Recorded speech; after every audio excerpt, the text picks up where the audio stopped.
Time has come. It's time to kick this pig. In the dick. Oh, no. Who is this character? The Baron. The Baron. Files podcast. One of the most fantastic things you'll ever have in your entire life. Righto! And welcome back to the Baron Files podcast, episode 135. 135, I Hey, think. there we go, up and about. A Yep. very special episode, Big, Bryn. very, very special. Yes. We are joined by Burnie royalty with us today. We are, mate. Very well known on exciting. the national scene. One of our favourite sons that has gone away and Left us. yes, left us, but For dead. No, always for in dead. his heart. No. Always in his heart, no doubt. But I'm off him. we're with podcast royalty. He's had over 500 episodes between two of his podcasts. 4 burners with Josh Earl at the moment, which concentrates on the 4 aspects of life, basically. And the other one, I had Who Do You Think You Are? I thought it was Who Do You Think You Are? But I People do it all the time, Brendan. yeah, I used to listen to it flat out, and then but Don't You Know Who I Am is the other one. And yes. that's over 400 episodes. You can see why I thought that. Yes. because I was thinking of a Spice Girls song. Because you're a bit as simple. we're all big fans of Spice Girls. But yes, we're joined with Josh. Josh has made it quite big on the national scene. He was the host of the relaunched Spicks and Specks a while back. He was at the Fringe Festival years ago. It was the #1 comedy show at the Fringe Festival. Has been on Talk About My Generation. I've probably said that one wrong as well. Been on The Project. He's a big name. Yeah. And we're very, very Huge pleased to name. have him with Yeah. us. One of the And finest he's from our exports. hometown. I'm very excited to be on, boys, because your like clips come up in my algorithm all the time, and that I always watch them. And we don't very, apologise very for funny. that. No, it's great. I love it. It is nice to know that we get a bit of. And I said to you, didn't I, when I spoke to you last night? We've got a lot of our listeners are actually based out of Melbourne. Yeah, area. mate, that's it's where a our biggest sort of percentage of listeners are. Yeah, I mean, obviously, there's a lot more people You know, over there. are they ex Tassie people or? I don't know about that. I don't know. just- It doesn't tell us their names. Obviously, Unfortunately, yeah. we'd be able to call them. Don't worry. See, I looked up my stats once, and there was 2 people in Antarctica. Yes, we've got some we've weird got a ones. couple of real rare ones. Yeah. Got him in Yeah. Cuba or And something? Yeah. Cayman Oh, Islands. Cuba's good. I tried to look them up because there's like the ABC. I posted about it, and the ABC was like, "Oh, do you want us to have a reach out and see if there's anyone down there who willing to listen to Talk? it?" And they couldn't find them. So I was listening. Too many people down there in Antarctica. Happening place. So thanks for joining us, Josh. You're so you left. We were talking just before we started recording. You left Tassie at 2004 to chase the dream over there on the mainland. Leading up to that, the reason for the move was obviously to follow that dream of the comedy scene. Yeah, I did uni in Lonnie and did theatre and teaching, and in that the Comedy Festival Roadshow came to town into Launceston. Oh, yeah. And I was like Will Anderson, Peter Hellier, Tripod. And I thought, wouldn't mind doing that. Tripod. I remember Tripod. They were like a musical. Yeah. I thought that was your The nickname. music ones, yeah. No. Yeah. And I remember saying to my girlfriend at the time, going, I think I wanted to be a comedian. And it was 4 years until I did a gig. I booked a gig in. And it all kind of just snowballed. So I did one gig, and then someone from the uni was at the gig and said, "Hey, we're bringing down Rod Pontock, who's like Australian comedy legend. Do you want to support him?" And so my second gig was supporting him. And then in that gig, someone from the Falls Festival, it was the first year they were doing the Falls Festival. in Oh, Tassie. yes, I remember. Yes. Yeah. And they said, we're looking for the local comics. Do you want to do the Falls Festival? And I was like, oh, that'd be brilliant. Because I was going to go anyway. I was paying for a ticket. So I was like, oh, great. And so that was my third gig. And then from there, another guy was like, oh, we do this Hobart Comedy Festival. It's a month of gigs. Do you want to do that? And so I kind of just one after the other fell into it. And then in the Hobart Comedy Festival, there were people from Melbourne saying, hey, you should move to Melbourne. Like that's where everyone does comedy. So I was like, all right, I'll move to it. I got there and thought, oh, they'll all help me out. None of them helped me. Well, I was going to ask that question. Are those ones that I guess the other comics that are coming up, is that community a supportive community? Is it a competitive community? Is it how is it? Both. Both? People are supportive, yeah. You find your people, I suppose. You do. And when I first moved to Melbourne, I was living with a bunch of Burnie people as well, and like all Tassie people. Yeah. And you can just do that. You can move to Melbourne, and all your friends are just ex-Tassie people. Mm-hmm. And so for me, having comedy people as well, it was actually nice to branch out a bit and go, I can talk about West Park Oval with Yeah. or I can actually try and make some new friends and stuff like that. And so it was actually really good, and they'll help you out, and but once you start getting too big, then they'll go, all right, bring me with you. So Yeah. So those gigs you first did in Tassie, were they like off your own back, or were they paid gigs, or how'd that work? It wasn't paid. There was a mate. The Rod Quantot one was. I can't remember what, but the first one, a mate of mine in Launceston was doing band nights, and he said, "Oh, I think I'm doing a comedy night. Would you do it?"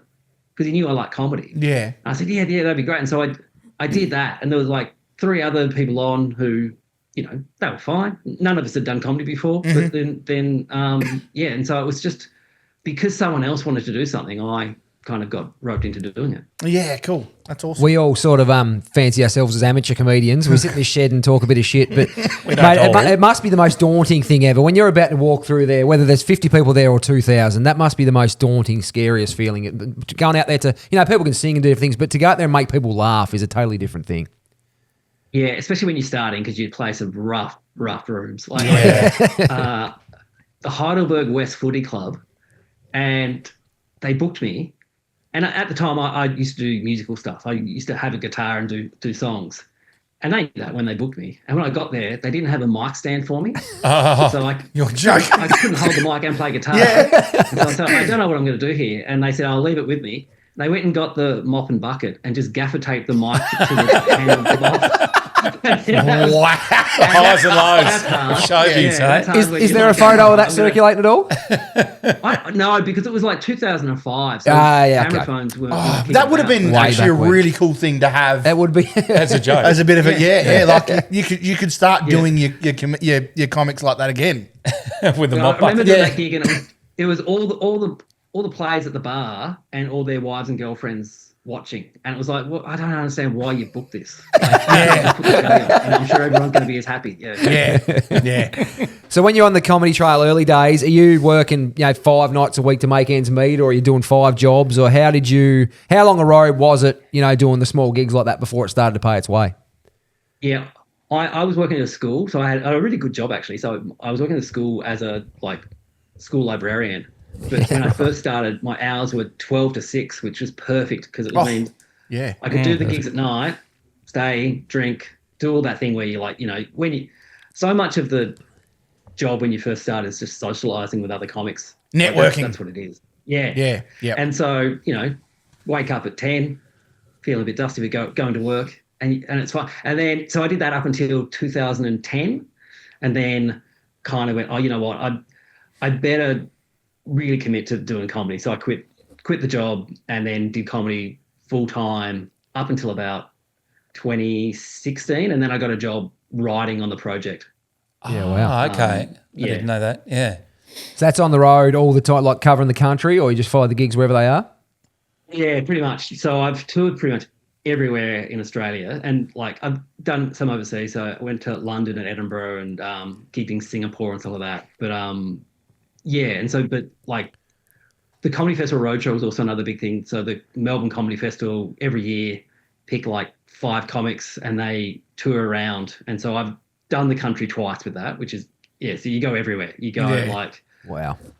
So I've done all of Northern Territory, top north of Western Australia, all the way down. How many shows, Josh, on one of those tours? On that, I was 6 weeks on the road, and then you do so that's a show every night. Yeah. You might have 1 or 2 nights off a week. And so it's great. You're traveling around in cars, you do 20 minutes a night, then another comic comes on, and it's pretty fun. So you've obviously you've got a very supportive partner now, obviously, and a couple of children. Did she tour with you, or did she go, oh, you're off again? Were you together at that time, I suppose, is the first question. Yes, we've been together since 2004. So, but when I had kids, we tried to do it where they came along. Yes. Because, if they're not at school and especially when they're little, they fly for free. Yeah. Yeah. It's too much. It's just too much. I remember, like, I did Tassie. I did 4 nights in Hobart when my youngest was like 6 months, and it was just a nightmare. Yeah. Like, we're staying at a hotel, and like I come in for the gig, and it's only one room, and I can't turn the light on, and they're asleep, and it's like, oh, what's? Yeah. I sat down in the foyer watching the footy, and then go back up and go, oh, this is not fun. So, and it's not fun for them either. So that's why I kind of got the job at the project, because it was like, it just made me. I was based in Melbourne then, and then it was just, like I didn't travel as much. Perfect. While we're still on the comedy scene, hecklers. Did you ever have much trouble with hecklers? What was the worst sort of insult you had hurled your way? Yeah, you do get people, but most of the times they're just really drunk. Yeah. And so they're not making much sense. I had a woman say to me, ask me if my hair's real. And then when I said yeah, she goes, I thought so. No one have a wig that shit. And that was actually sweetheart. That's fucking amazing. You get all sorts. But sometimes it's really good though. Sometimes this makes it different for me. Because I know what I'm going to say, so this is actually fun. Yeah. And most times though, they're just annoying the people around them. They're just drunk people who are like, the attention's on them, and so it's very easy to turn it so the crowd's on your side. That's it, yeah. Because they just become a disturbance to And people have paid money to come and see a comedian, not a fuckwit in the crowd. Yeah. So I had the best one about 6 months ago. So I was doing a show, and this woman had been talking the entire night through everyone's act, and it was a lineup show. There was like 10 of us on. I was on just before the break, so I was the 5th person on, and she'd ruined the whole night for everyone. And we knew she was from Canada. And when I got on, I was trying to talk to her, going, "All right, you've got to make it about you. You can't listen." And then halfway through, her husband just got up and walked out. And I said, "Oh, is that your husband?" And she went, "Oh, don't worry, it's not about you." And I said, "Oh, I didn't think it was. No. I didn't think it was about you." And I said, "How long have you been together?" Pretty clear. And she goes, 35 years. And I was like, "Oh, 35 years, and he's never once been able to speak his mind. That's insane." And she got up and left. And everyone and applauded. Afterwards, a week after, because a mate of mine was in the room, and because I was bombing, he was filming it, going, "Yeah, this will be funny." I said, Good bloke. Good of him. Yep. yeah, because all that happened, he was like, "Oh, I'll send it to you. Put it up." So I put it up, and it went pretty well on Instagram. And then a week later, I got an email from that guy, the husband, and he said, I went looking for you to apologise for her behaviour, but found that you'd actually posted it. I've been reading the comments, and I think they're right. I'm leaving her. Oh, shit. Wow. Divorcing her after 35 years. Who got the last laugh there? Jeez, yeah. That's incredible. Played a big role. Oh, wow. Just picked up on something you said a minute ago. You're okay, go. I was going to say, I wrote back to him going, "Oh, hopefully it's okay." And he didn't reply to me. That was it. Like, yeah. The home wrecker. Yeah. Already moved on. Give it a bunch of flowers as a thank you. Very true. I just picked up a minute ago, Josh. You mentioned you know what you're going to say. I always enjoy watching stand-up comics, and at times I think, are they on the fly here, or is this how regimented were you in your performance, or was some of it like you just let it roll? Yeah, so it changes. Depends on if it's an hour show. I pretty much know exactly what I'm going to do, but sometimes stuff happens and you just have to deal with it. Like sometimes you go out on the venue and you go, "Oh, well, I have to talk about this. This is too silly to not talk about." Most comics know what they're going to do, even if it does look unscripted. Maybe they'll flub a line and then have a great line because they flubbed it, and you've prepared that. Yeah. The only guy I know who legitimately doesn't know what he's going to say when he gets up there is Ross Noble. Oh, yeah. Scottish favourite. Yeah, Stewie wasn't a fan or was a fan? Nah, it wasn't at all. There somewhere, isn't it? But he one of my texts was his tech and said he watched him do 24 shows and not one of them was the same. Oh, right. Wow. That's impressive. Yeah. Geez, that is impressive, yeah. Yeah. And you must meet Unique experience every time you go. Yep. And they are usually comics, quite intelligent people, aren't they? They're across world issues and everything. Was Oh, Ross look one of at them Josh, people that he's was a lot very smarter than you intelligent. anticipated? Some of the dumbest people I've ever met. Well, you did go to uni, Josh, and I did hear that at one point your parents questioned whether that was the right choice when they went and watched you in a play. Is that I correct? reckon they're still questions. Yeah, well, it's really fun. Like, Were you in a play that they came and watched and went, "Hang on, is this the right? Is this I not did a making theatre any sense?" degree. Yeah, Hang and on. when you're doing a theatre degree and you're in your early 20s, you don't want the audience to enjoy it. It's that thing of, we're gonna mess with their heads and stuff like that. And it's like, looking back now, I'm like, Oh, I feel so sorry that I made them drive the 2.5 hours. Watch me be shit. I heard you were in a show playing a necrophiliac who chanted obscene limericks. Yeah. And your dad wasn't sure if uni was worth the money. Is that correct? So the show started, I was lying under like 2 foot of newspaper in a boxing ring made of chicken wire around, and it was filled with newspaper, and I was underneath it. And then with the lighting was from behind me, so the audience couldn't see me. I got up and I had a fake prosthetic, which I was masturbating. And my parents came up and watched me at uni. One of the high points. My nan almost came. I told her to not bring that. You what? Yeah. Careful how you word that. Yeah. Wow. Nan got real excited. Oh, that's special. I might roll back a little earlier. Yeah, I was going to do that. I went to school with Josh. Josh was a year above me at school. And going back through some of your old podcast episodes, you actually brought up something from school. Now, you weren't sure if you were in grade 7 or 8, but I can confirm you're in grade 8 because I was in grade 7. Oh, of the, I know what this is then. The biggest shit that has ever been laid in history. Now, Heffy only said on an episode a few weeks back that someone every single day someone has laid the biggest shit for that day. Yeah. And Josh can confirm at Parklands High School the biggest shit of that day was laid in the top C toilets. Yep. It was like 2 Coke cans. Yes. This is true. I remember it because he was nicknamed Shitfinger because he dipped not Josh, the guy that ran it. He then dipped his finger into the shit and wrote shit, like the word shit. So it wasn't your shit. So it wasn't actually. No, it wasn't his. No, he just saw Sorry, it. I thought it was your shit, Josh. No. You just walked. You walked in on it whilst it was exiting, or yeah, everyone. There was a line up to get in. Teachers in that line, looking at it, just going, "Oh my god, I've never seen anything like it." It was a piece of arse. Apparently, I don't know how we can do this. Apparently, your brother discovered it and then came and pulled you out of class and said, "You've got to come and have a look at this." Is that right? Yeah, so what he did, I was in science class, and he knocked on the door and said, "Oh, can I see Josh for a minute?" I went out. He said, "There's a shit in the top seat toilet. You've got to go see it." My friend Billy was in the class, "What was that about?" And I said, "Oh, there's a shit." So he put his hand up and said, "Can I go look at it?" "Oh, I can go to the toilet, sir." He goes off, comes in laughing. Everyone leaves. Yeah. And then he goes, "What's going on?" And I think it was Kynan said it, but he goes, "Oh, there's a poo in the top C toilets, it's so big." And the teacher said, "All right, everyone go see if you want." The shit finger is a different one, Brent. Is it? Yeah, that's a different day because I remember there was an assembly, a courtyard assembly about that. Oh, so the courtyard assemblies were only for naughty. Oh yeah. Yeah. Burnie High used to do those too. Yeah. Burnie High used to do those ones. Mm. And the principal said someone has written in feces the word shit. And I'm like going, what does that spell, mister? Feces. Yeah, but spelling out shit. Just say shit. Just say it. Yeah. It's not like all the kids there going, "I wonder what word he said." Yeah, exactly. Or just don't say they spelled it. Just say they wrote on the wall. You know, no one's going, "Oh, well, I wrote crap, so that's not me." Not me. Yeah. Different person. It was Parkland, so a few of them kids probably didn't know what that word was. No, true. It's pretty wild up there.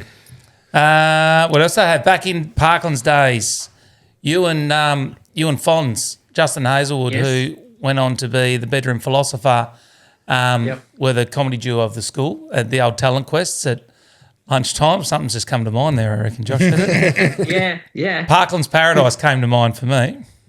Oh, well, no, I remember because you beat us. You and your mates beat us in a impro day or something like that. Oh, did we really? There we go. I'll take that one. Look at that. For the boys. He's got that many trophies in the cabinet, he doesn't even remember. Because I did a show in Burnie and one of the teachers came up and said, "I remember when you did this." And it was like, apparently I sang Mustache Sally to the tune of Mustache Sally. Yeah. And I was like, "Nah, I didn't do it." And she goes, "You did." And I'm like, absolutely was not. I'm trying to tell this woman, I never did that. And her going, no, it's you. It's definitely you. And I thought it was you and your mates, Bryn, who did Mustang. Wow, it sounds like some of my wit. It does. So, possibly. But I Some remember of the low barrel stuff that he does come up with, I suppose. Parkland's Paradise was to the tune of Gangster's Paradise. Yeah, okay, Oh, yeah. yeah. And it was Perfect. about, I remember the chorus about Miss Stones' breath still reeking through top C. Miss Stones was And well there was known for her bad breath. There was another teacher, Miss Wilson, who had quite large breasts. Miss Wilson And had me said- suspended. Oh, that was her. That was her. Oh, yeah. that was the with one, the nipple. yeah. The nipple. You got the nipple we said, out. Miss Yeah. Wilson's, we said Miss Wilson's got big eyes. Oh, you did too. That's right. Everyone knew what we were talking about. You didn't That's get very suspended clever. though, did you? No. Very clever. No, we didn't win. We lost 2 years in a row to two girls doing a dance to Cotton Eye Joe. And they won portable phones, and we won the audience prize and just got a chocolate bar from the tuck shop. Fair big step. Filthy. And Yes. one of the filthy. great teachers from those days, Mr. Skeggs. You remember Mr. Skeggs? I remember Skeggs. he was into one of the guys there was sitting there nibbling on a bit of cheese. He walks in, cheese is for rats. Cheese is rat food. He just screams that. He was a strange character. Obviously. Very Skeggs. animated cat. One of the few things I actually remember from Parkland High School was taught to me by Mr. Skegg. So in year 7, we had the year 7 athletics carnival. And while we were there, like the whole oval, just a swarm of bees came over the oval. And Parkland High School, for the listeners don't know, it's like the oval's right down the bottom of the It hill. is, yeah. Yeah. And so all the kids just started sprinting up the hill. And That's a Mr. steep Skeggs hill just got- too, from memory. It is a very big hill. And Mr. Skeggs got on the microphone and went, "You won't outrun bees." I think Joe worked for Parkland 4 years. You won't outrun bees. That is a steep. That hill though, that's steep. How Yeah, many that is stairs do steep. you reckon were there? I used to walk up there. Are the There's a stairs lot. still there? No, there was no stairs. There Just is now. it's like, oh, is there? Yeah, There is now. Yeah, was right. there? Yeah. Wasn't back. Oh, from the footy oval up to. Yeah. Yeah, that's what I'm Oh, talking about. just up to the change rooms. You mean? Yeah, Oh, even that was decent. that's what I was talking about. 30 stairs. Yeah, probably 30 Oh, stairs. That I was reckon just it was a more. change I room. was thinking like 50, but yeah. It would have been, yeah. So what else growing up in the 80s and 90s, Josh? Obviously, big sport place here. Was sport early days a big part of it? Obviously, having 2 brothers, or was it always more focused on the arts? Or what sort of entertained you as a kid? It was always sport. So I played footy, cricket, basketball, did little athletics for one year, and then my parents were like, nah, those parents are dumb. Didn't like 'em. Thought they're up themselves. And so so we were heavily involved in the like my dad was like the treasurer of the Burnie Dockers. My brother played for the under 18s. I played for Wynyard Yeoman in the Darwin under 17s. Yeah, That yep. was Oh my- yeah. Ridgely Yeoman. Originally, that's right. Yeah, I won a premiership with Ridgely Yeoman myself there, Josh. So. we were the Saints, which but so Luke Shackleton went on to play for Collingwood. So, Yep. but I was the vice captain of that team. We lost to Queenstown. Oh, nice. There we go. Yeah. Who was captain? Second last game of footy ever was down at Queenstown Oval, and me and Dion McCall were both in the team, and we got driven down the bus, and then we watched the under 17s. Some of them pull up in their utes. No P plates. Like, these are definitely 25-year-olds. Yeah. Full goatees. A couple of them forgot to have a shave too. So basketball though was the big one for me. Every Friday was be at the Upper Burnie basketball. You're a Haven View Stadium and Hawk played- back in the day, weren't you, I Josh? was Haven View Hawk. Yeah, we went undefeated for about 3 years. I remember we lost to maybe your brother's team. Upper Burnie It Bulls. was like We were on the Upper charge. Burnie or Montello or something like Montello Saints, yeah. Oh, Montello, Yeah, that's and, a mighty school, that one, I tell you that. that. Yeah. But we lost to them, and in the change rooms there was boys on the team crying. I'm like going, what have you? You lose the grand final, guys. We just lost a game of basketball. Yeah, because they hadn't lost for so 13, long. I'm going, it's all right, guys. We'll get on back. We didn't have their best player playing. We'll be fine. It would have been Nige White, the giant, would have been in that team. And And Nick Bartlett. I was going to say the godfather of Bartlett. basketball Yeah. cards. Nick Bartlett was the Yes. godfather of basketball Yeah, cards he back at school. absolutely would be, but he still is. And he every time he got low on cash, he'd ring up, I've been thinking about getting rid of some cards. I said, I'll be down shortly. And I'd go down and I'd pay retail plus 10% for everything off that play. Hooked into me. That was a huge thing, the basketball cards. My parents were going to open up a card shop in Burnie. Oh, in the 90s, they should have done because that's when it exploded. Yeah, wow. Huge. Yeah. Well, I'm glad they didn't because when they were talking about it, I reckon it was another 3 months and then it kind of went away. They didn't really care that much. Tarzo's coming out They there. opened one up at Fun Zone in Upper Burnie. Did they? Oh, yeah. That was a card shop for a little while. I didn't know that. There you go. At the top of the town. Top of the town. I didn't frequent that area. I was a Montello kid, so I sort of hung around that area. Oh, yeah. Yeah. Bogans. Yes, absolutely. Yep. Getting back to the comedy, Josh, I just wanted to ask, we probably touched on it briefly, but being from a small Tasmanian town, we've had a lot of athletes come from here in different bits and pieces, but how hard was it to crack into your industry? Now, I just want to highlight, just looking last week, there's a website called standupcomedian.com. Probably highlights just how much people know or don't know about Tassie. So the opening line is, born in Burnie, Tasmania in 1981, Josh later moved to Australia. There you go. Oh, there, yeah. No, well, look, it is. People talk about Tassie over here as if it's like the weirdest place in the world. It's like it's the same as here, guys. It's just, It is a bit of a time some machine. things are cheaper and some things are more expensive. Yeah. Yeah, Pretty much yeah, it, that's it. Yeah. But yeah, it's good. I moved so Justin Hazelwood, who Brent mentioned before, we kind of moved to Melbourne at the same time. So it was good that we had and we did stuff together for a long time. And so it was good that I had someone else from where I was from and kind of we were best mates kind of doing it together. And then people like Luke McGregor and Hannah Gadsby came over as well. And so it was a good Tassie contingent. Fonz did well too, Justin Hazelwood, another Burnie boy. He went out and he was on Triple J's Hottest 100, I'm fairly sure, one year, one of his songs, and released an album. And he on Spicks and Specks as a guest or something? He did a guest spot on Spicks, yeah. Yep. Not when I was there. No, earlier days. Can I fast forward to your Spicks and Specks days? I've got a bit of a story here, right? Now, Ella Hooper was one of your sidekicks. Yeah. Oh, that Ella Hooper from Killing Heidi. Yeah. Now, Ella Hooper, we've never met, but she's a bit of a fan of mine. Right? So, no, I'm a bit of a fan of Ella Hooper's, have been for a long time. So they were playing in Devonport at the Warehouse one night, and a guy I knew was doing the sound at the back, and he said to me, he goes, I'll get you backstage and you can meet him. And in my head, I'm going, how are they going to lock? This is my shot. Yeah, it's Game over. Yeah. Anyway, as the night goes on, it didn't happen. Didn't play out that way. He talks shit. Anyway, he comes over and he goes, oh, sorry, they've already headed off. Didn't get a chance to get you backstage. And fair enough. He said, they've headed back to the Gateway Hotel. That's where they're staying. I went, okay, no worries. So off me. You did not. Curtis Woodard and Jared Grohr. We toddled off up to the Gateway. Thought couldn't get in the front door because you needed a card. So we went round up the fire escape, opened a window, went to climb in, put my foot on a bed. There was someone asleep in the bed. And I've climbed back out. It's probably her. I've managed to get into a fire escape, into the hallways, and then thought, what am I going to do now? It's not like she's going to open the door and go, oh, wow.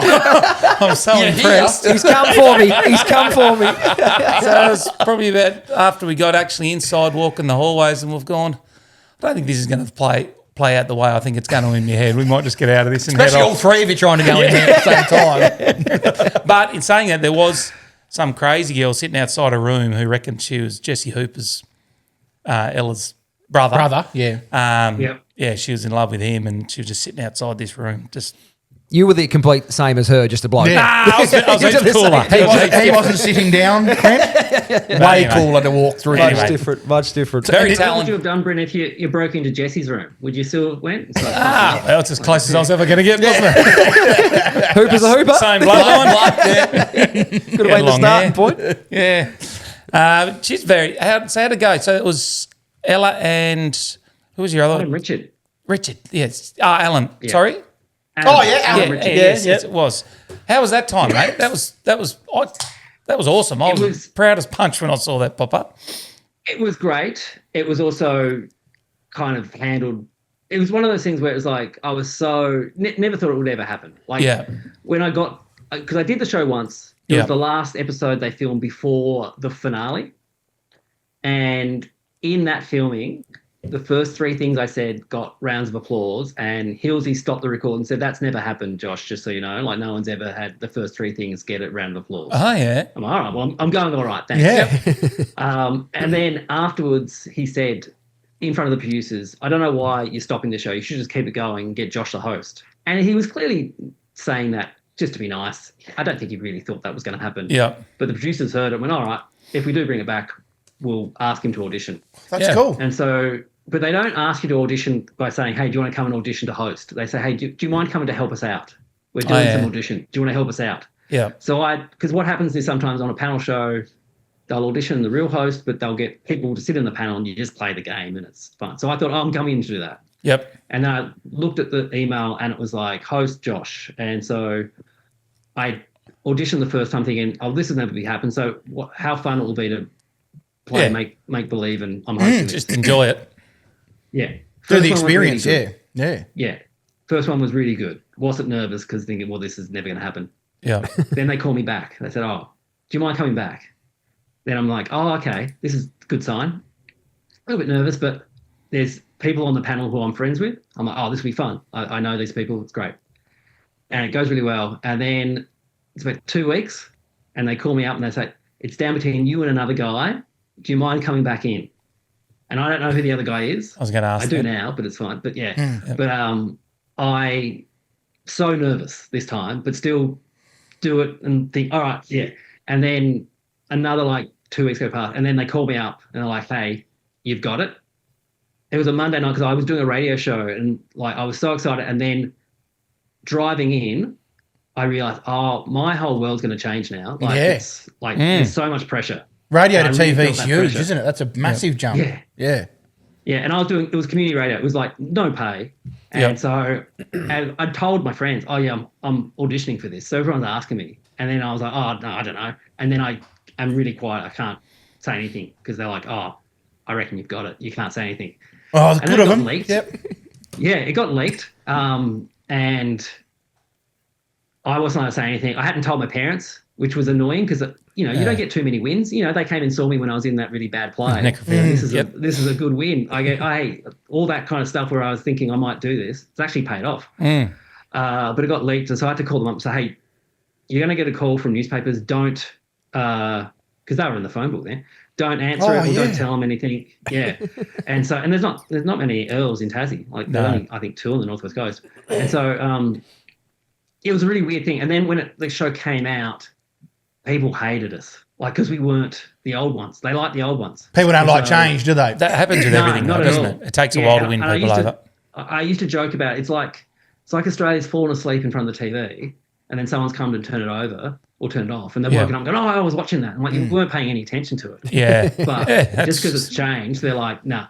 And so it's a bit like old Pippa and new Pippa on Home and Away, isn't it?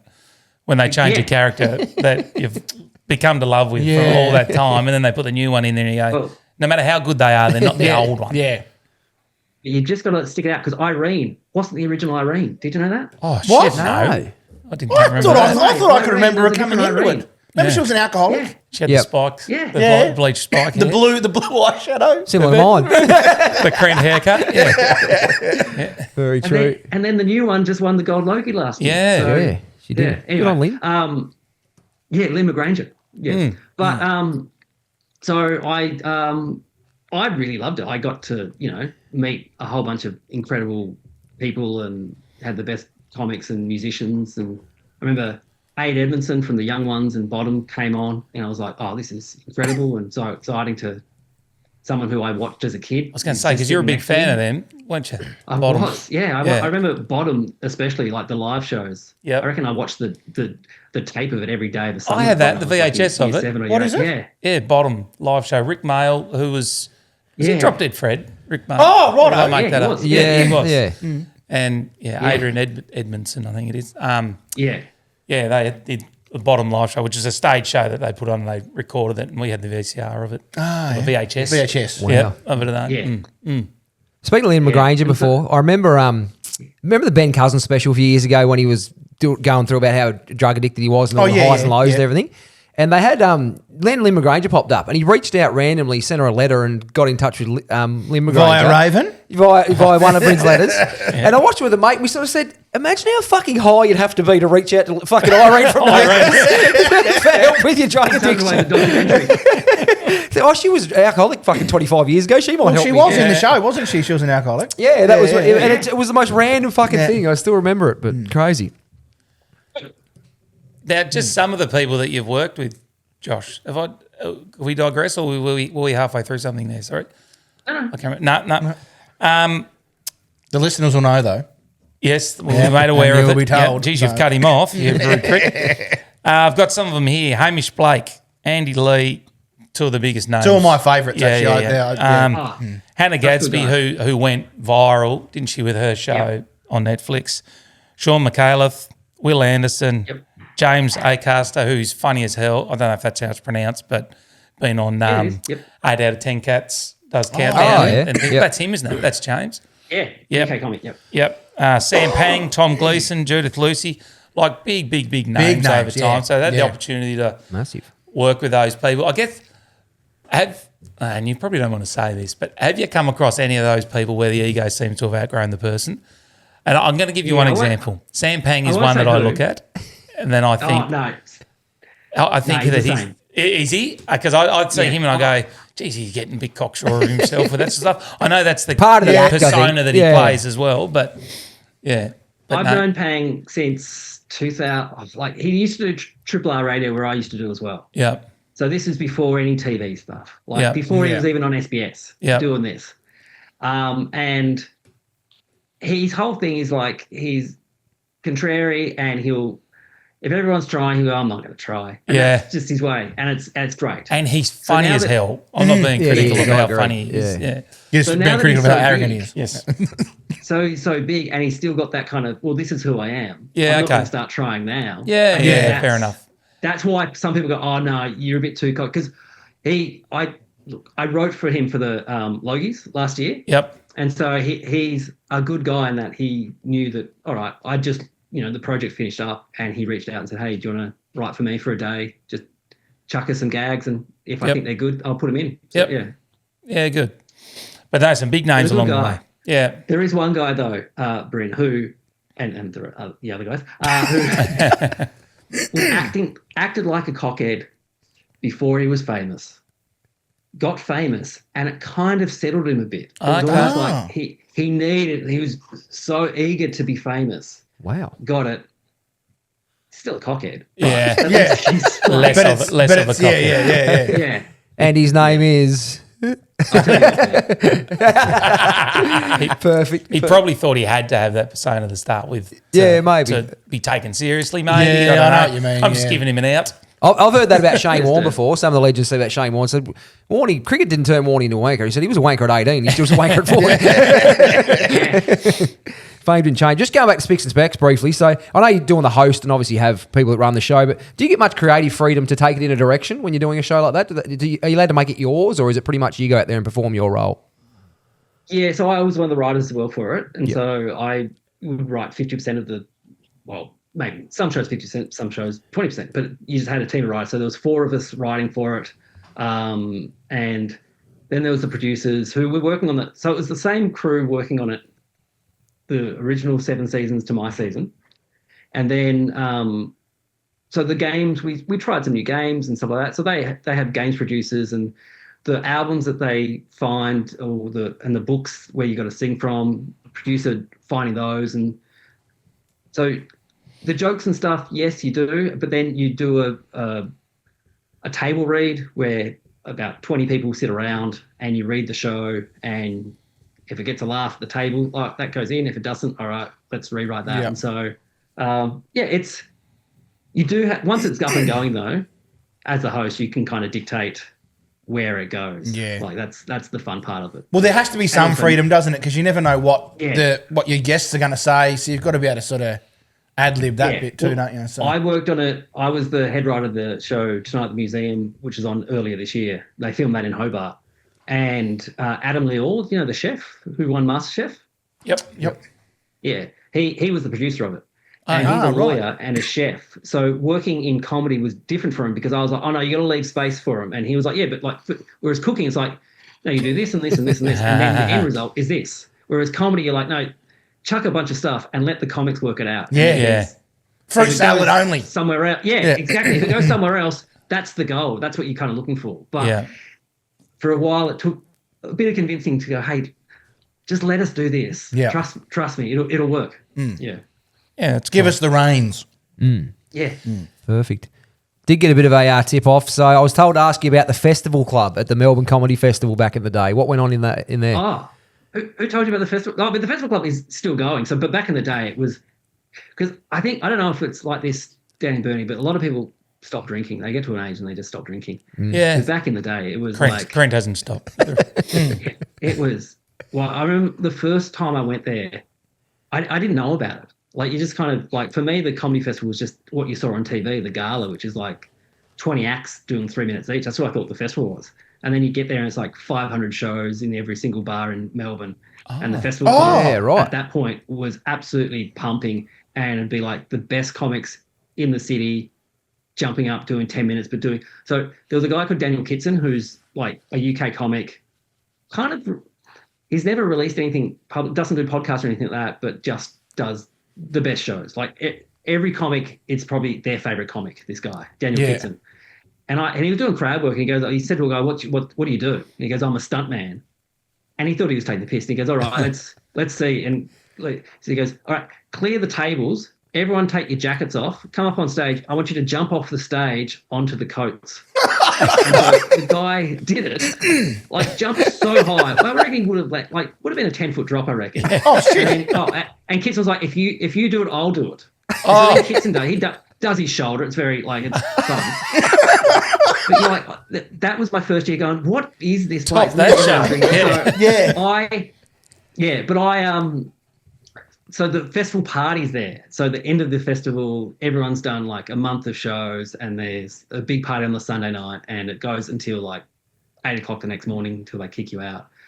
And so many times, this was when I was working at the school, came home, I lived very close to the school, got off the train, never been drunker in my life, and just saw pretty much every kid at the school just at the train station seeing me come off the train going, festival's over, kids. Nothing like a public drunken display. Lucky there wasn't working with vulnerable people cards back then. Yeah, perfect. And with as you're coming through then, as you started out, are there any that take away your local friends that you went away with, any that you started out with and sort of worked your way through the system with that we would know of, that have sort of built their name up, their profile up, and made a name for themselves? I remember doing the first, Hannah Gadsby's first gig in Hobart. Oh, yeah. She'd done 2 gigs before in Adelaide, just open micers, and this was the first kind of comedy gig.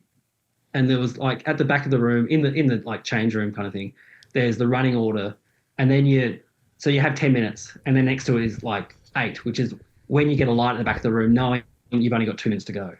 And so I was just kind of explaining that to her, and then she gets on and she's already the best of us. And I'm going, oh no, I mansplained comedy to Hannah Gadsby. But yeah, there was people like her who you just go, they're, from the get-go, they're the best. And then, I don't know if you know Brett Blake. He's currently on Taskmaster. He's in the ads with Shaq. I know who you are. I know who you're talking about. Yeah, the mullet. Yeah. Yep. So I remember seeing him very early on, before he was, because he's a bogan guy from Perth. He loves motorbikes and stuff like that. But he moved to Melbourne and thought, I can't be that person. So he's dressing in cardigans and doing that kind of stuff. And he just changed, and then something clicked, and he went, I'm not this guy. What am I doing? And then he was just himself, and you go, that's what you should have been doing. Yeah. It's so much better when you're just doing your own shit. And I think that's with anything that you do. If you're not being yourself, people see through it and they go, what is this garbage?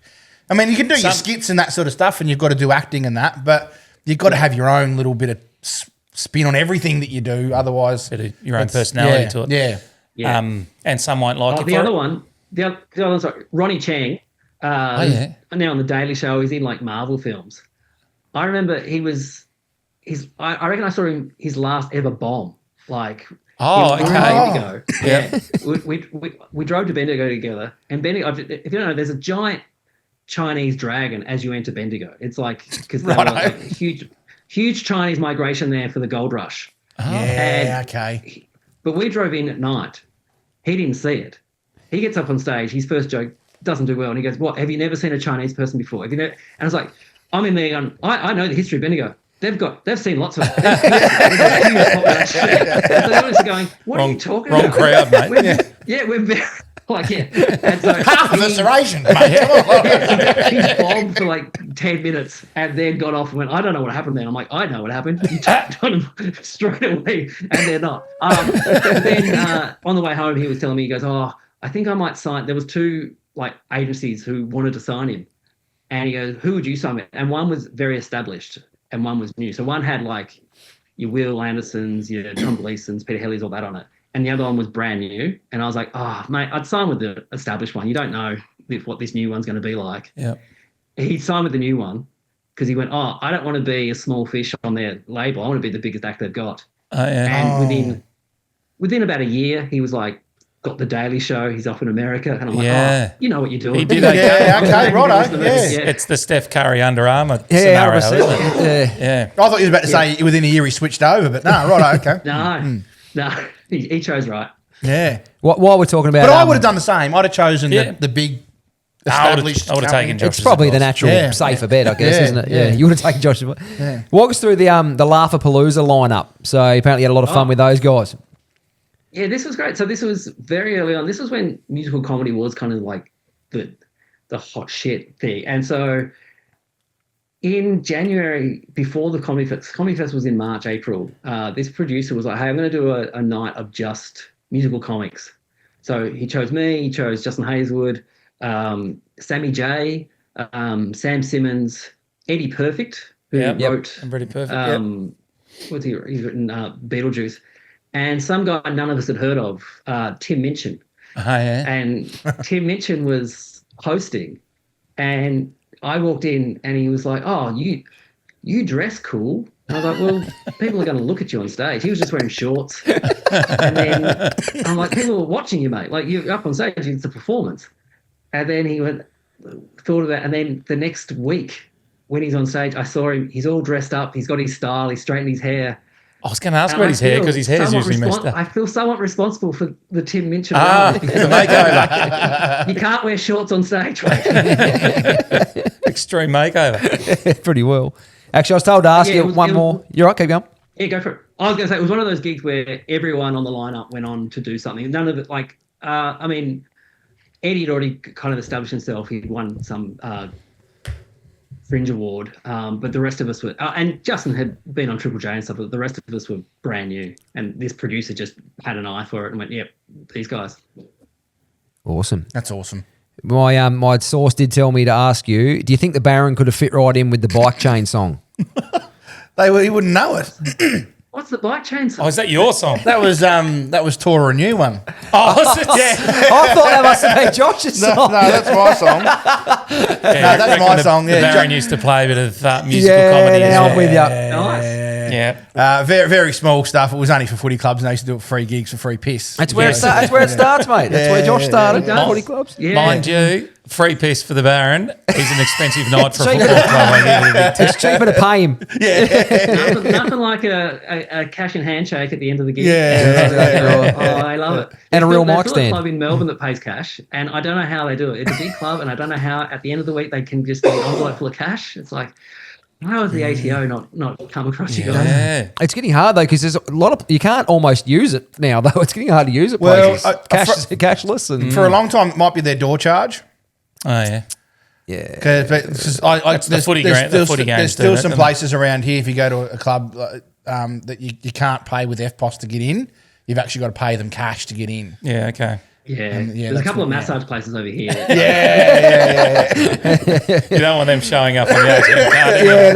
You don't want that on your bank statement. No, that's it. So now with the obviously the few different hats you're wearing, mate, what's a normal week look like for Josh Earl now?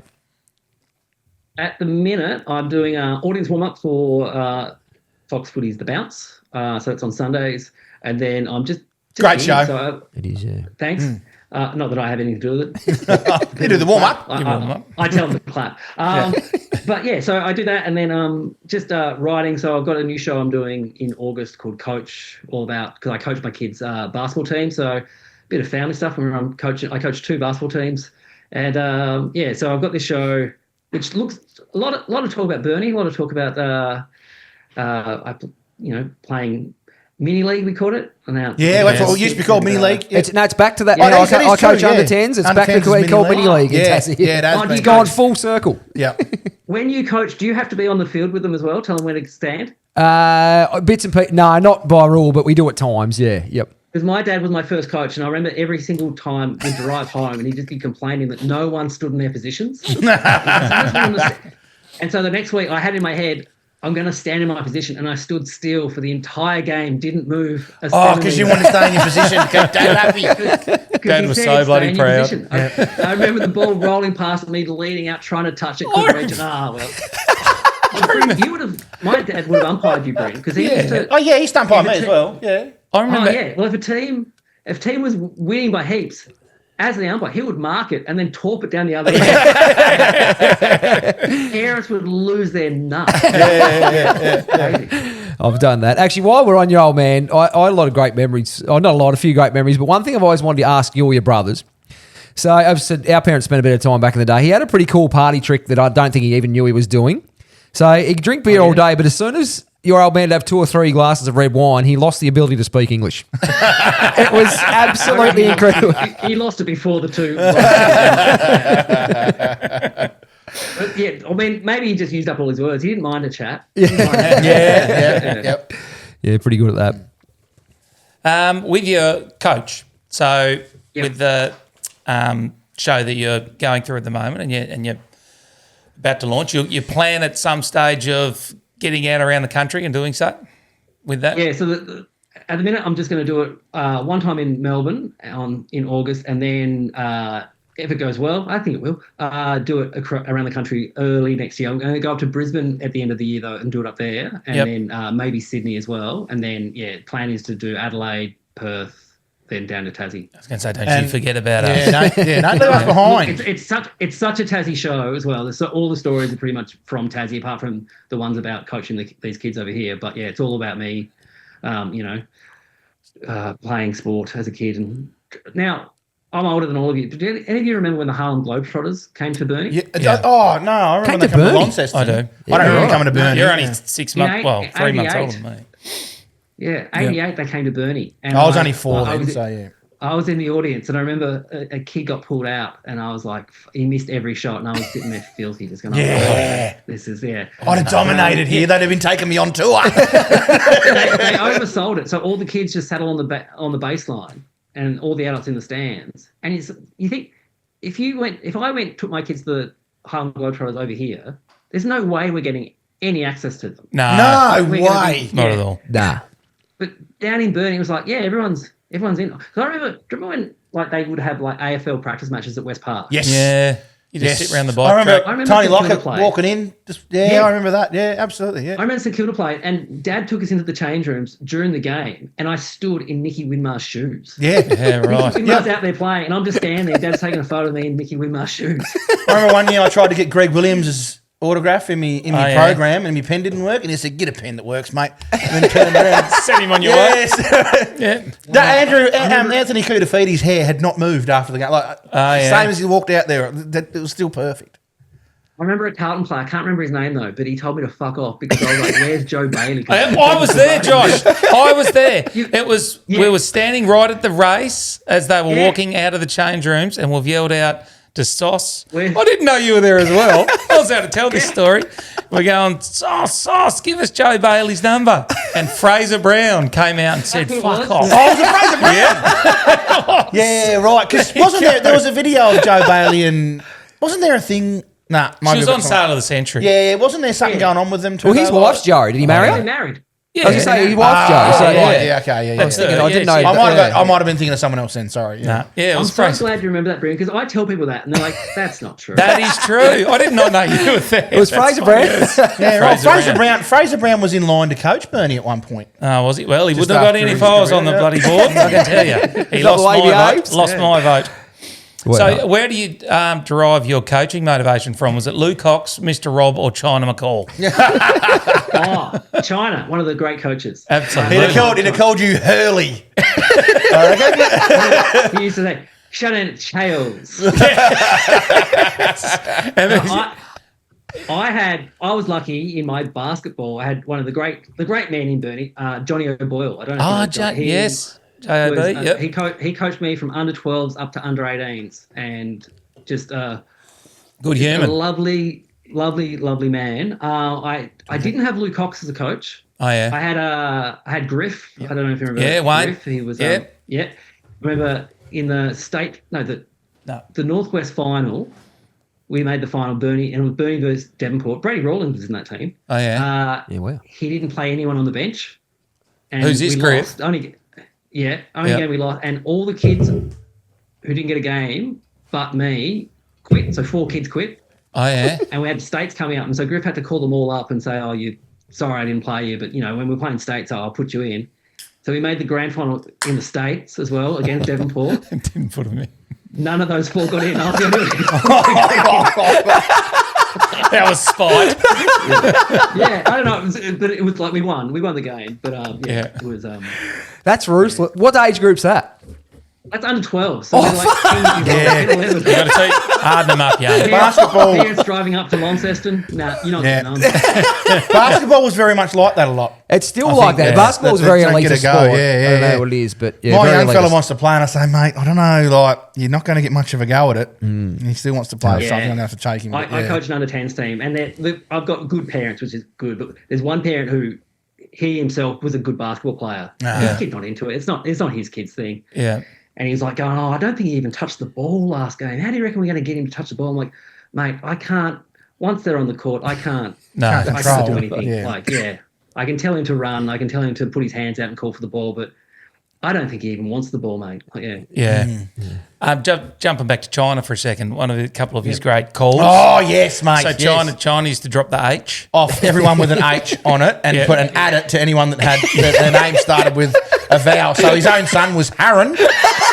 I just remember him yelling out. He used to call me Epi. Hayden Woodhouse. You remember him yelling out to him, "Ug it to your chest, Aiden. Ug it to your chest." And kick it to the gold square. He'd always go, "Kick it to the gold square where Epi will be waiting." I'd have only dropped I remember him yelling out as going, "I understand why parents beat kids."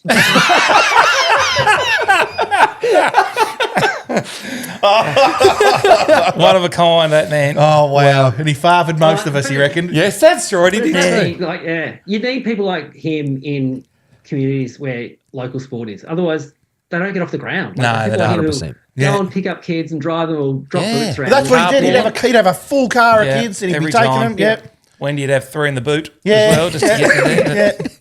But he'd always, anytime there was a club function, he'd go, "Invite your mothers." Invite your mothers. Don't bring your fathers. Just invite your mothers.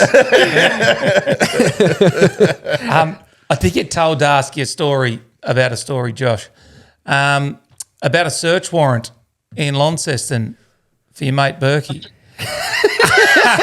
So what happened was the first year uni, and this was back in the landline days. Yeah. And I wasn't there. I had a new girlfriend, so I was staying out a lot. Yeah. And left the boys. Yeah. Left them behind. So yep. Dion and Berkey and Justin were at the house, and they were making prank calls.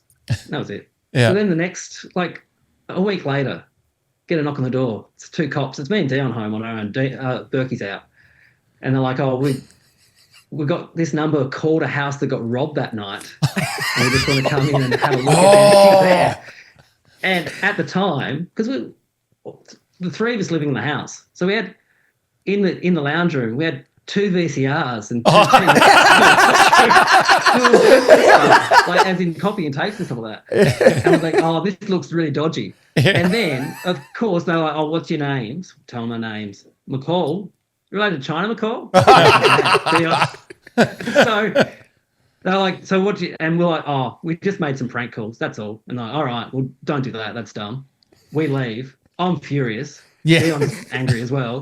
Berkey's not there. We're like, all right, what we'll do is we'll trash his room and tell him the cops came and ransacked his room. That's perfect. And when we trashing his room, we just pulled the clothes out, put the mattress off. We didn't damage anything. Yeah. He was studying. I forget what he studied, but they had a big night, and so he came home at like 8 a.m, pissed. Went in his room, just losing his mind, going, "What happened?"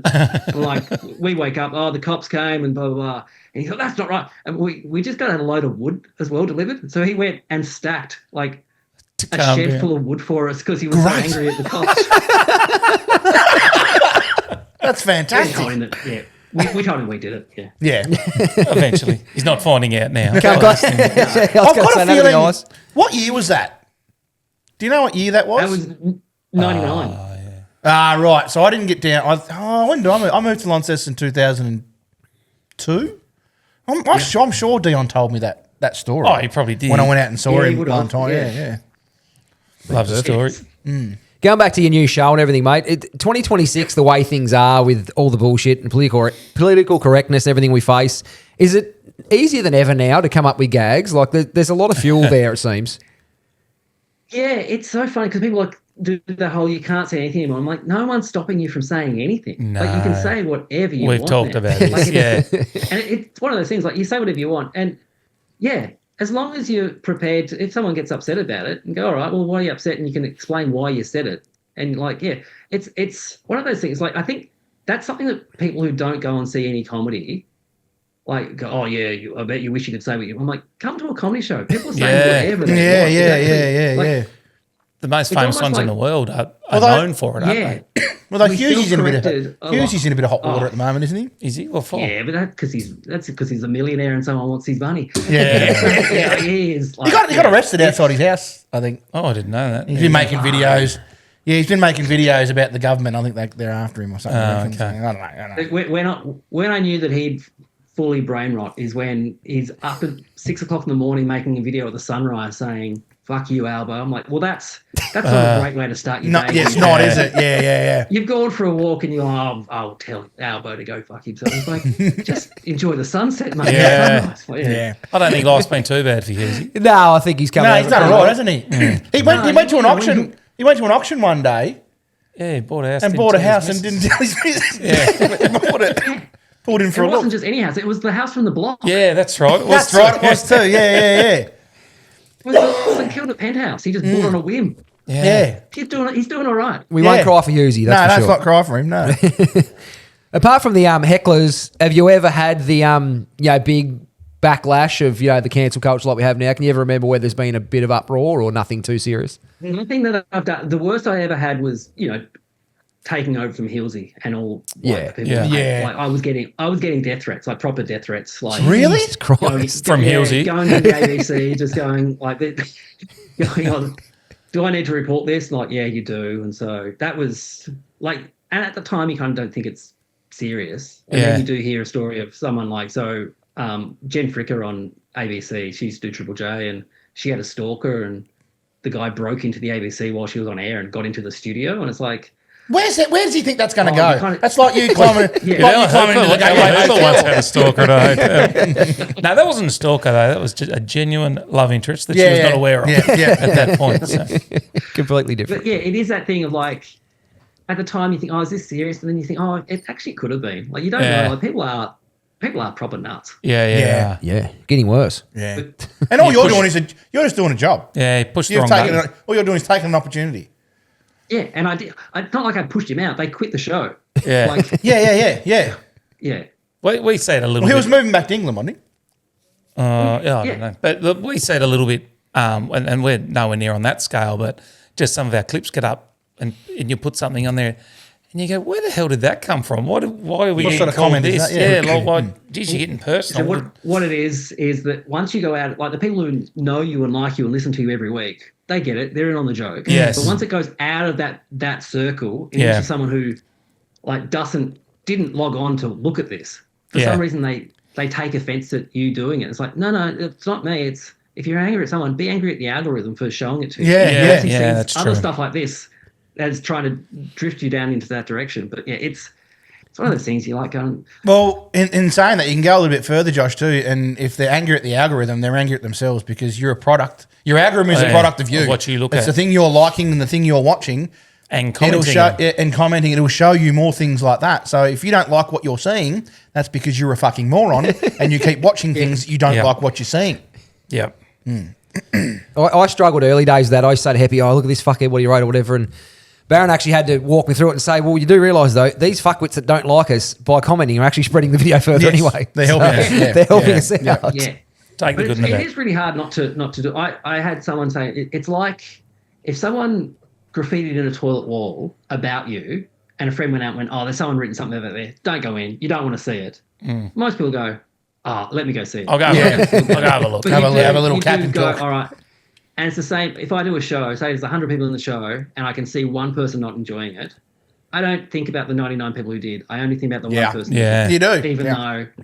Even though I shouldn't be thinking about them. It's probably not even me. They probably just had a bad day. Yeah, that's right. That's right. That's what I start telling myself to say, oh, maybe they're having a bad day or whatever. I'll just let it slide. I never comment on the hate. I never really get into the hate. Go back to 'em. Unless they start sort of commenting about my family, and then that's when I sort of that's crossing line. That so yeah.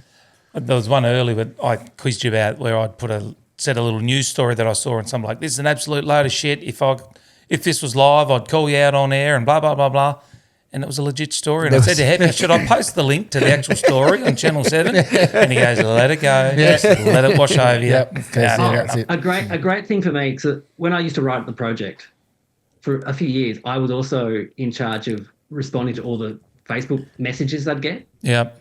And if you think doing a podcast, you get some nufties, you do a news show where I can imagine. the host is Muslim, and oh my gosh. Oh, yeah, of course. Yeah, wow, yeah. Insane. I wouldn't want his inbox, I must admit that. Yeah. No, well, neither does he. So they employ someone else to do it.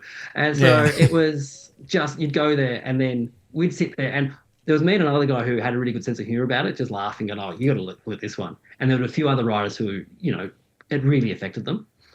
And so me and this guy, Carl, were the only ones who actually did it. And we never told the host, though. Oh, by the way, this is what's coming through. I don't need to hear that shit. Where do you stand on, probably getting a little bit deep, but the Karl Stefanovic news of the last 24 hours? It's a bit rich, isn't it? With he's been sort of sacked for having a controversial character on his podcast. And I always circle back to, I think, well, Nine's probably flagship show is A Current Affair, where they specialise in having controversial people on there and fucking interview them. Yeah. Is it quite bizarre? I thought he got sacked weeks ago. No, it's only just come out. No, just today. I think this is him trying to get a payout. I do too. I think. Yeah. To be a bit inside TV, I don't think the money's there, and I think he knows that, and so he's going, all right, I'll get a big payout. Wow. And then I'll sign on to Sky News, or I'll do the grift to. I'll say I've been cancelled. I can't say anything anymore, and then have more avenues to say stuff on his podcast, On his own podcast, with Eddie Maguire or whatever he's doing.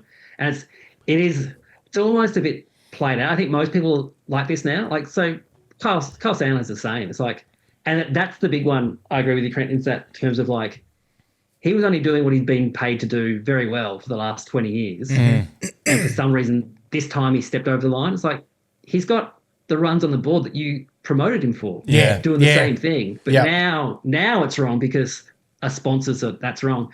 And so there's a lot of people, I would say, have a bit of blood on their hands with this kind of stuff at Nine, just going, oh, we kind of, Pauline Hanson was on Dancing with the Stars. Like, we can't say that. Like, oh, you're interviewing Cancelled One bench. Nation people, you're a terrible person. You put her on Dancing with the Stars. Well, that was Channel 7, but still. But same thing though, isn't it? Like, who was the guest that he had? Tommy Robinson, English, bit of a lefty in the English radical? No, big right wing. Right, I sorry, think the big thing with him is he's been in jail 3 times, and I think one was for domestic abuse. Yeah, okay, right. Not the first time people like that have been paid to go on TV in Australia. Yeah, that's though. it. Yeah. But that's the thing. I mean, if you're interviewing him and actually hold him accountable, I didn't listen to it. I don't know what he said to him. But if you go and as a journalist hold him accountable, yeah. But if you go in there and being all matey mates with him, I can see why. It is strange. I go, that's a bad look for us. You said about Carl maybe looking for the exit door. So do you reckon? Yeah. The podcasting and the other external things. Do you reckon that's gone past TV money now? Like as far as earnings. I reckon there'd be some people who probably would be. I don't know. Like for the host himself, he'd be cutting out a middleman now. So a sponsor will come on board. He gets all the money. The producers don't get money. Whoever the show is, the podcast cuts out the middleman. I think pretty much because it's you also doesn't have to wake up at 4 a.m. Yeah. You can do it. Yeah. That would be a challenge. Have some perks. Well and truly. Yeah. Doesn't have to worry about turning up to work pissed and copping criticism for it anymore. Oh, no. Doing that as a podcast, people might actually enjoy it. Yes, it's true. Yeah. My nan used to tell everyone that she's like, my grandson is Carl's identical twin. Like, you've never seen anything like this. There is a bit of it. Yeah, wow. I've never even thought of that. I was literally about to say that. I've been about, and this is weird because we got asked if we were brothers the other week. I reckon I've been stopped at least half a dozen times by people and told me that I look like Carl Stefano. Yeah, wow. Usually when I'm wearing a suit, generally, is when it happens. But I'd say he looks more like it, but he probably really. See, a lot of people never used to see it. Like, Nan would be telling, and then they'd see me and go, fucking hell, she's lost the plot. I often get told I look like The Rock. yes. I probably look more Just like Alice Rankin. from A-Rock. From here down. Not The Rock, A-Rock. So your podcast, Josh, the Four Burners, that's the one happening in the minute. So just on that, to give us a bit of background on that, you concentrate the Four Burners being family, health, career and friends? Yeah, I read this a book where it was like if your life was a 4-burner stovetop and it was the family, friends, health, career, you can't have them all going at once, otherwise you burn out. So it says if you turn one off, the other 3 will be successful. Turn 2 off, the 2 you leave on, super successful in those 2. Yep. And so even though I don't think you can do that in 2026, like just turn off stuff, I think it's a good conversation starter to get people talking about what they actually value in their life. And once you kind of talk about it seriously, you go, actually, you know what, my family and my career are probably the most important things to me, and maybe my health is not there. So it's interesting. So I've had all types of people. I had Ben Brown, the North Melbourne player, on. Oh, a great guest. And Collingwood? Yeah. No, North Melbourne. No, Melbourne. Sorry, Melbourne. Yep. Leave the sport to us, Ben. He Sorry. was good because he was talking about for him, when he was still playing, he was like, my health is number one because without health, He doesn't have career. I don't have a career. Yeah. And without career, I can't support my family. So even though I'd love to say families first, ideally, health is number one. That's interesting. Yeah. And he was talking about how his wife during the footy season, they'd had young kids, and she does everything, and they just work around me eating and sleeping, and they know if we can do this for 10 years, we set ourselves up for the future. And so it's a really cool conversation. Then I've had other people, lots of comics, like Will Anderson's been on. So I just had a musician on the other day called Langhorne Slim, who's from America, Americana guy who's been on Conan and Letterman and stuff like that. And so nice. Really cool to talk about to him about just because he, has had been very vocal about his substance issues in the past. And so that was kind of a cool chat about how he's kind of stopped chasing stuff. He was always trying to chase stuff. It was either the high or the career kind of stuff. And he kind of had to settle down and realize, if you get there, it's not going to make you any happier. You think, I'm going to be at the top of the mountain and that's going to cure me of everything. Yep. And he goes, no, it doesn't. It's the actual journey. It's your friends and all that kind of stuff that bring you along. And so, it's probably a bit more serious chat than I used to with the other one, but I enjoy doing it, and it's only one guest instead of 4. For a long time, your 2 podcasts were the only 2 podcasts I had, because I just didn't listen to podcasts. The only 2 ones I listened to are his. And I remember Van Walker. You had Van Walker on there on Four Burners. Burnie boy. Yeah, another Burnie boy, a musician. But I think the whole theory behind it of the 4 burners I think is really cool. And I hadn't sort of thought of it like you just said there about Ben Brown, that yes, in our heads we all want to say that family are the most important, but I guess when you go and weigh the 4 big aspects up and you prioritise it, well, you probably can't give 100% to one if you don't give 100% to the other one. Yeah. And that's interesting, the way to put it like that. I like it. When you look at individual basis too, like my wife doesn't work. So if I'm not healthy, it becomes a hell of a... Yeah. And it's interesting. So I had Claire Hooper on, and this was not long after comedian Cal Wilson had died. And Cal was a friend of a lot of us. And we're at the age where you go, you know, I'm sure you guys don't see each other much outside the podcast. Maybe you do, I don't know. But I just find that for me, I see most of my friends if I have them on a podcast. It's a good excuse to, hey, come and have a chat. But it is that thing of like, you get to an age where you can't justify going out and hanging with your mates if you've got a young family or whatever, or your job's busy. And she was like going, but when you lose a friend, you really realise how important they are. Yeah. So she was like, that thing of going, like, I want to put my friend's burner up because I just know how much it sucks when you don't get to see them again. So, it's actually, not to get too serious, but it is like, it is. Some of those but it's right though. It's with people, if I didn't have mics in front of us. Exactly what you're saying though, because like that's how this started. We always say at a funeral. Yeah. Oh, we've got to make more trying to catch up. And do we do it? No, we don't. We never do. Yeah. And so that's how this started. Was Trent and I wanted to catch up. We used to have like a weekly phone call, and we would literally be over an hour just in tears of laughter on the phone. Our wives staring at us like, "What the fuck are you talking about?" Yeah. And we then convinced ourselves that this wasn't just, surely this is going to be funny to other people, not just you and I. Turns out we were wrong. We were only two people playing that thought we were fucking funny. But and it's funny you mentioned about the funeral thing. A good friend of mine, this sounds bad, but every time there's a funeral, he always goes, fuck, it was the best day ever. Caught up with everyone. Not everyone. Not everyone. My dad passed away in January, and it was one of the things like he would have loved that. It was like all his mates there. It's like it does suck that the one person who would like the most doesn't get to be there. But yeah.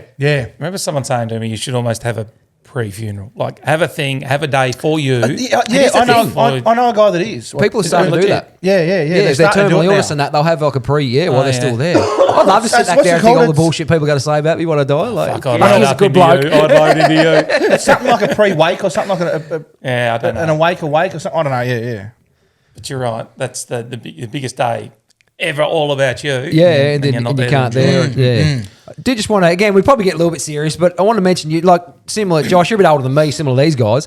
We're probably the last, grew up totally outside generation before a lot of the other stuff come in, technology and everything. Oh, yeah.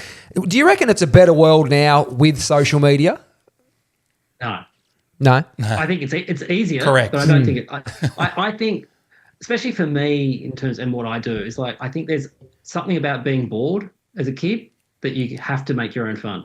Yeah. It's like I remember when TV for kids stopped at 8:30 or 9 o'clock in the morning, and then that was it. You had nothing else on. If you want to watch TV, you've got to watch the midday show and Knots Landing, MASH, shit like that. Days of Our Lives. Oh, MASH, I hated MASH. What's the worst? It's the worst show ever. Thank you.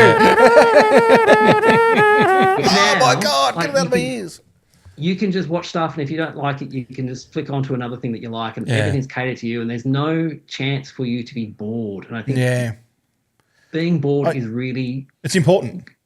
Yeah, it is. It's really like good to be able to navigate your way through that, because I had a friend's mum used to say, only boring people get bored.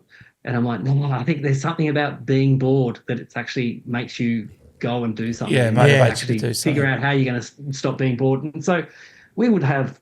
like me and Brinsborough Ryan would like organise these mini basketball tournaments up at Haven View Primary. Yes. We'd all go there, and there'd be like 20 kids there riding our bikes and go to the shop. And it's like, look, my kids are 15 and 12, and so they're now independent. They go out with their mates and stuff like that. But you walk around, and I'll see them walk around, all of them on their phones as they're walking. Yeah. It's like, then they come over and they're all quiet in the house, but they're all just scrolling on their phones. Like, you're not actually talking to each other. Why are you even here? You're actually sort of hoping they start wrestling and break a fucking window or something. You just think, Jesus, just do something.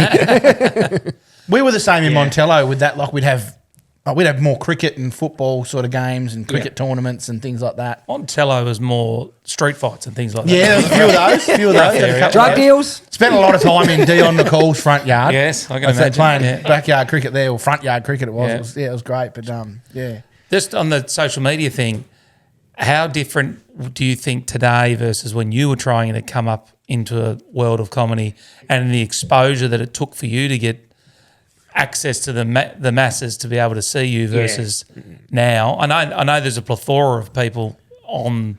Like Plethora? Is that right? Plethora. That's Of a heap of plethora. fuck. That's 2-2. So we don't know. It's my accent. A plethora of people online that are trying to be noticed. So you might get lost in the numbers that are out there, but you're still getting exposure, aren't you? So yeah, it's interesting because people say, "Oh, my kid wants to get into comedy. What advice would you give them?" I'm like, I don't really know what. Be funny. Get up on stage and do it. Yeah, be funny. Get up on stage and do it. Because I could tell you how to do it. If you want to start in 2004, great. I know how to do that. Yeah. But I think what happens now is that if you just want to be online and do sketches online, great, you can do that. But what happens is you get a big following and then you go, oh, I'll do a live show. I'll start making some money, and you don't have the chops to be able to do it. yeah, And people and pay you money can't. and they might have a good time because they saw the person they saw on their phone when they're sitting on the toilet on stage and, oh, that's great. Yeah. But then they probably won't come back. They go, oh, I've seen it once. It was fine. Yeah. But then it's the people who get up and gig all the time and work that muscle and know how to hold an audience for an hour plus. They're the one, like they're the comics that you go, oh, yeah, they've put the work in. Yeah, an hour plus. That's a big thing. And we can't do 10 takes on a live show. No. Can you? On No. a stand-up show. Just to get That's it why right. I'm so impressed with WWE. Here we go. It's only one take. Yes, One take. that's true. There's a lot of comics who write for WWE. Yeah, right. Like a lot of famous comics write. So I remember Conan O'Brien apparently said, give you some a can of shut up juice or something like that. And one of his writers went to work for WWE and wrote it for The Rock to say. And Conan was super excited because he goes, oh, I said that in the office to a writer, and then The Rock saying it. Yeah, that's awesome. Yeah. Bit of a buzz. That is brilliant, isn't it? What have we got? Anything? I've got one more thing, but I'll Yeah, no, do keep it rolling late. on. I'm loving it. Yep. I chucked on the old ChatGPT. Tell me 10 interesting facts about Josh Earl. Here we go. Top 10. here we Top go. 10. Top Top 10. 10. Do the singer. Oh, Give me the why stinger. not, eh? See if they're Pink real. Strong vocals. Would you give me a top 10 or just another 7? Now, you're some- very lucky for starters because he's got a top 10 here. Sometimes we just get a 7 or an 8 and he cuts us short. But today we've got a 10. Heppy's so that's very good at criticising, not bringing anything to it. Very good. Now, some of these we've already covered. So number one popped up as he started working in a school library. Correct. There we go. Yep. Librarian. College. Yep. Yep. We spoke about that. He even turned that experience into a comedy show called Josh Earl is a Librarian. I did. Yep. A kid at school said I should call it that because he goes, you'd be the only comedian librarian. And I'm like, that's actually a really good idea. What's wrong with that? A whole bunch of librarians come and see the show. niche market. He was number 2. Yeah. He was born in Tasmania, born in Burnie, Tasmania, on Yep. tomorrow, 26th of June. Happy birthday for tomorrow, Oh, Josh. birthday. I've got that written here. Didn't even make a connection. So what are you, 45 tomorrow? Yeah. Yeah, Yeah. 45. Mate, you've got your dad, for as long as I knew him, was bald as a badger. That's one of the thickest fucking Yeah. hairlines I've Yeah. seen. You got hair like steel wool. Thank you. Well, Brenton would still have full head of hair, wouldn't he? Nah, it's going. Really? Yeah. And Jason completely bald. Yeah, he's like he went years ago, Jay. So yeah. Conceded defeat a while back. Number 3, hosted Spicks and Specks, which we've spoken about. Number 4, one of his most successful shows was about a cake book. Yeah, the Women's Weekly Cake Book. Oh, Did a yes. show, Yep. toured it around Australia, got it back republished it. So they republished the book Yeah. back of the show. Oh, yeah, he It was brought it the back highest- in. Highest selling cake book in Australia for like 3 years in a row. Really? None of the royalties. He brought it back into Vogue.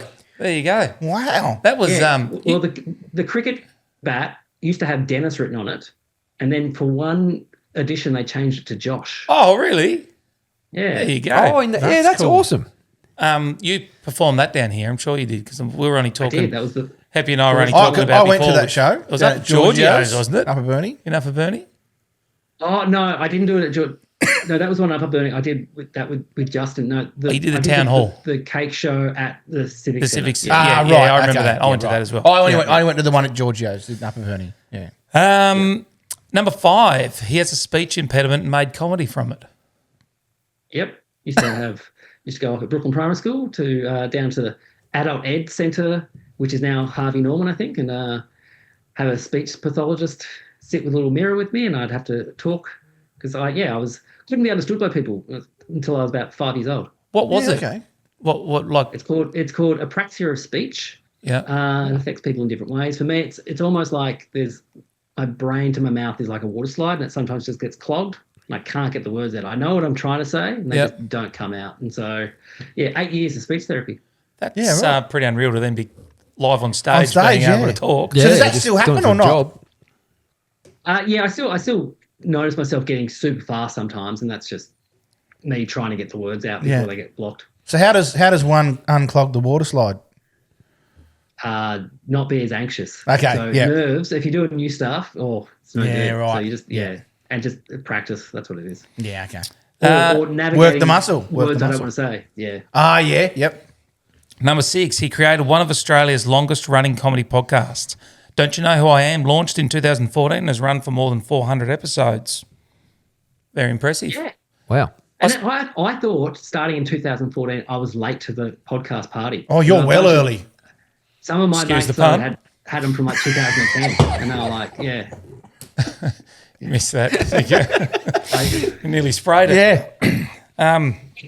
I was talking to the suburban footballer there the other week, Tom Seagate, and he was saying about the podcasts, and he said if you Google up how many podcasts fail within 20 episodes, a lot of the time, he said you'll get staggered at what percentage you are of the podcast. We're at 135 now. When I told him we're at 120 or something like that, he said you'd be surprised. You're probably in the top 10% of all podcasts because you made it past 100 sort of thing. Jeez. So 400's impressive, Josh. Well, people think it's easy as well. That's the thing. So people start thinking, this is easy, and then they realise, it's actually a fair bit of work. And then if they don't have listeners, that's I think when they drop off. I've had so many mates start podcasts. Oh, no one's listening. We're going to stop. I'm like, well, give it more than 3. Yeah, that's right. Well, we said we'd do 100 and see how we're at. Yeah, it's kept on. The last probably 4 months, it's really taken off. Yeah, Funny when I first That's a coincidence. when we done the That's when I started. 6 or 7 months probably. When we first started, and a few blokes at work cottoned on. One of them was like, "Oh, I'm going to listen to it." I said, "Oh, go for it. I'll send you a link or whatever." And he came in the next day and he went, "Fuck, it's actually good." I was like, what was you expecting? Actually, when I talked to you about it the other night, Josh, about how it's all going, you'd said you'd looked at the numbers and so forth, and you said it's something that resonates with a lot of people when it's just mates that just talk, and there's a genuine a relationship there that people Also, like. I think how people listen to podcasts is they're on their own as well. So they're driving in their car or they're doing housework or whatever it is, but it's you on headphones, and so you do feel it like it's just you and the people talking to each other. And so you've got to be careful what you say. Yeah, that's true. We don't actually, but and We should, but we don't. Yeah. Every friend group, you can listen to the people who listen to us three and go, "Oh yeah, fuck, we've got a fucking sparrow," or "We know that bloke," or "We know that guy." Like, everyone's fucking, it's just the same, just different names. Everyone knows a China McCall. Yes. No, there's only one China. Number 7. But just everyone knows him. Yeah, true. Number 7, he's highly respected by other comedians, which would be nice to hear. The podcast has featured many of Australia's best-known comedians, and within the comedy industry, Josh is often regarded as one of the country's best hosts and improvisers. There you go. Number 8, he has performed more than a dozen solo shows at the Melbourne Comedy Festival. Few comedians maintain that level of consistency. Josh has presented 13 full-length solo shows at the Melbourne International Comedy Festival, one of the world's biggest comedy festivals. There you go. Impressive. Wow. I didn't know. I actually think it's more than 13, but that's right. Yep. Come with some facts, better. Don't For tell fuck's me sake. ChatGPT is not telling me the stuff up. truth. Number 9, he also writes and performs children's comedy. Unlike many stand-up comics, Josh has successfully created comedy shows specifically for children with sold-out runs at major Australian arts festivals. Yeah, right. Yeah, that was a big cash grab. No, I was doing because when I was working at the library, I was reading books to kids, and so I knew what they were laughing at. Yeah. Oh, yeah, of course. And then the Comedy Festival did this thing called Comedy Club for Kids, where they just got comics to go and perform to kids. And at the start, it was like comics getting up and just not swearing and doing their material and bombing because the kids are like, I don't know what you're talking about. Yeah. And because I had a bunch of songs, I thought I'll just do these songs and then actually enjoyed it. And then when I had kids, it was like I actually want them to come and actually see what I do. So I've written 3-hour-long kid shows and but now they're at the age where my eldest is coming to the real one. The adult ones. Oh, right, yeah. Number 10, he coaches junior basketball, which we spoke about. One of the more surprising recent facts is that he spends part of his life coaching junior basketball. His newest stand-up material draws heavily on the chaos of youth sport and over-enthusiastic parents. Yeah. I just read the press release there. That's pretty much it. Actually, one question for you. I know when Snoop Dogg coaches his boys' little league team, he lays off the hooch for that whole season. What do you give up, mate, when you're coaching? Yeah, what's your stance on hooch? No, I'm. It's very annoying. My son is the best player on the team. That makes it hard. Yeah. He can't. Yeah. Nah. It's so I've given up. Well, he's probably sacrificed more than me. He's given up about 4 trophies. That's what I've given up. Yeah. Which sucks, though, doesn't it? Really, because you're a kid, you deserve that reward. So it's tough. Yeah. It's a really hard balancing act when you're in that position. Yeah. You tend to be a bit harder on you. I'm a bit like that with Josh. Yeah. I was more than happy for my old man to give me best team player. Yeah.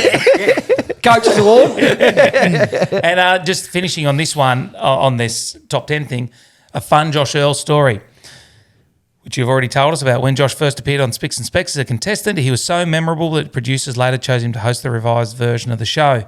Fairly rare career path, contestant to host of the same program. And then the next bit was for Australian comedy fans, he's often described as a comedian's comedian. Perhaps not the most famous comic in the country, but someone who is exceptionally well liked and respected within the comedy community. There you go. That's nice. Very nice. Thanks, Top job. GPT. Win for the boys. Da. So I was interested too, mate. When you because sometimes you do something for a living. When you're flicking, everyone's in bed at night and you're flicking through the channels, and old school comedy festival comes on or the comics are on there. Do you still have that passion where you think, oh, you beauty, I'm going to watch this, or do you flick past and think, oh, I can't be bothered? It's one of those things. A few comics I will watch, and then there's others who are, you know, their moves. Yeah. You're like, Yeah. I know it's coming. Yeah. And so it does. I still like comedy though. I'm one of the few. There's a lot of comics who hate watching any comedy, and it's probably easier if I don't know them. So I'll watch a lot of American comics on Netflix. That's that's pretty much what I'm doing. No, I've got to admit, I don't particularly like watching a train go by. As a train driver.